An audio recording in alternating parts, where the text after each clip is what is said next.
6-7 വർഷങ്ങൾക്ക് ശേഷം ഈ കുഞ്ഞിപ്പെണ്ണിനെ കാണാൻ വേണ്ടി എൻ്റെ ഉമ്മ വീട്ടിലേക്കുള്ള യാത്ര കേട്ടോ ഇത്.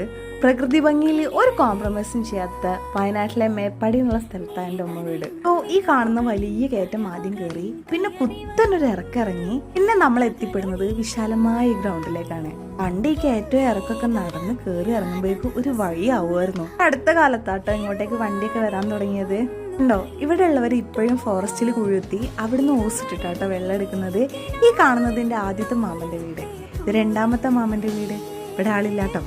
ഇനി പോകുന്നതാണ് ഞങ്ങൾ കാണാൻ പോകുന്ന കുഞ്ഞിപ്പെണ്ണ് നിൽക്കുന്ന വീട്, 3ാമത്തെ മാമൻ്റെ വീട്. പണ്ടി തോട്ടിൽ കുറച്ചും കൂടെ വെള്ളം ഉണ്ടായിരുന്നു. ഞങ്ങൾ വരുമ്പോൾ കുളിയും നനയും മീനിനെ പിടിക്കലും ഭയങ്കര വൈബായിരുന്നു. ഞങ്ങളൊക്കെ കയറി അങ്ങ് വലുതായി. ഓരോരുത്തരെ കല്യാണം കഴിഞ്ഞ് ഓരോരുത്തർ ഓരോ കൊമ്പിലായി എന്ന് വേണം പറയാൻ. നൊസ്റ്റൊക്കെ ഒന്ന് അയവിറക്കി ഞങ്ങൾ തിരിച്ചു കേട്ടോ. നമ്മൾ ആദ്യം കണ്ട മാമന്റെ വീട്ടിൽ പോയി. അവരവിടെ ഉണ്ടാക്കിയ മധുഹൂത്തും കുറച്ച് ഉപ്പിലിട്ട മാങ്ങയൊക്കെ തിന്നപ്പം മനസ്സ് മാത്രമല്ല കേട്ടോ, വയറും നിറഞ്ഞു.